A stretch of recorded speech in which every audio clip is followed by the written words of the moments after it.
Welcome back, and thanks for staying with us. Each of the 8,000 or so people on parole right now here in Colorado carries a risk score. Those risk scores help the state determine just how likely each is to reoffend. But as 9 News Investigates has found, the state has, for some time, done a very poor job of accurately scoring some of the most high-risk offenders in the state.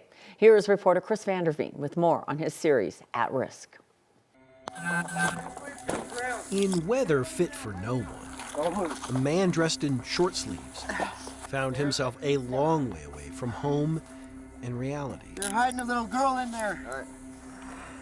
He's raping her in there, man. Parole, it appeared, was not going well. All right, man. For a man named Vincenzo Moscoso. You on something right now? Yeah, I smoked some. This arrest in 2022 was followed by another. You have the right to remain silent. A few months later, suspected DUI. Aware of both, his parole officer concluded Moscoso's risk to reoffend was only moderate. In 2023, the moderate risk parolee, according to Denver police, boarded a bus and took out a knife. Just so random. You get on a bus one day and you don't get off of it. I don't want to remember that happened. I don't want to remember to know that he just got on a bus. Esmeralda Sanchez's brother Fidel sat in the back of that bus, sleeping. He had no warning of the knife about to pierce his throat. And that's the harder part of it. That he couldn't react to that, and he couldn't respond to that.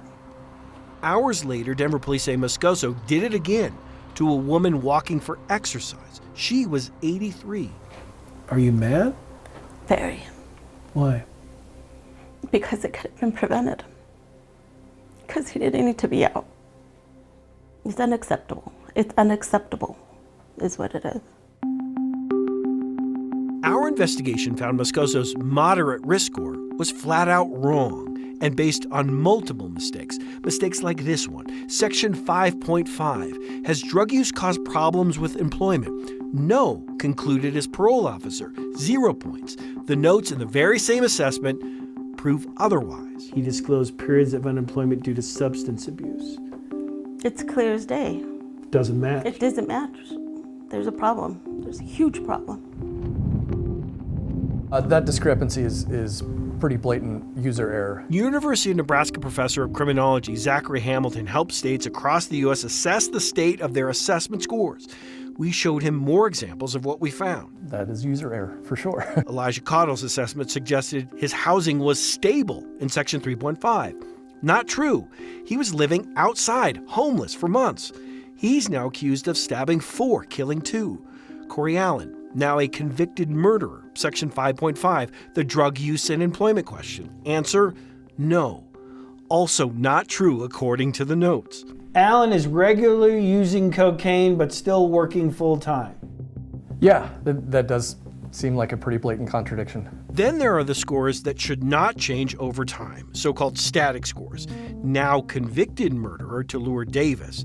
In 2022, his parole assessment correctly said he'd had prior felony convictions and incarcerations, 2 points.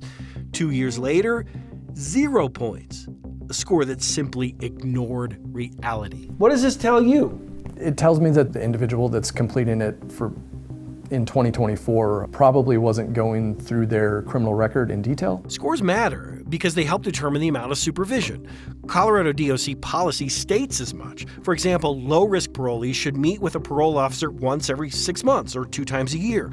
High risk, once a month or 12 times a year.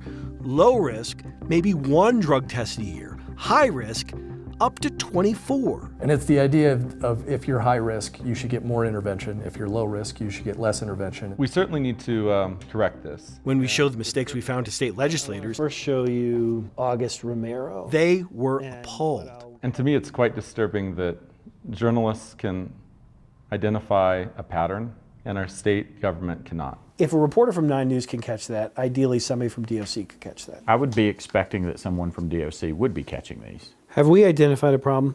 Oh, absolutely. There's no question that a problem is identified here. The state of Colorado now admits what we found is deeper than just a mistake here or there. Internally, it found an error rate of upwards of 98%. The governor calls what we found inexcusable as he has vowed reform. I think one of the more interesting things about all of this is that the state is acting surprised that we found this. That means no one's been looking for this problem for years. But when you see a series of crime and then all of a sudden, I mean, do they not follow the news? Like this person was on parole, this person was on parole. Do they not kind of connect the dots? It's interesting that you asked that, Kim, because I think what I've been asking from the very beginning is why did it take a reporter from 9 News to do what the state should have been doing for years? Is just simply taking a look at when one of their parolees gets into trouble, which is what we've been doing for a year, take a look at how they were assessed. How were they treated? How were they supervised, most importantly? And was there a problem?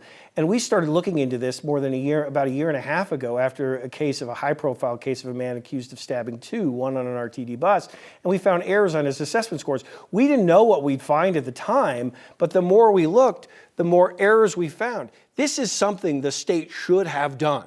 It shouldn't have required 9 News to look into this. But now that we found it, there is a problem. And because of that, I know there are reviewers who are watching your stories and seeing what has happened and say, wait a minute, are they doing this?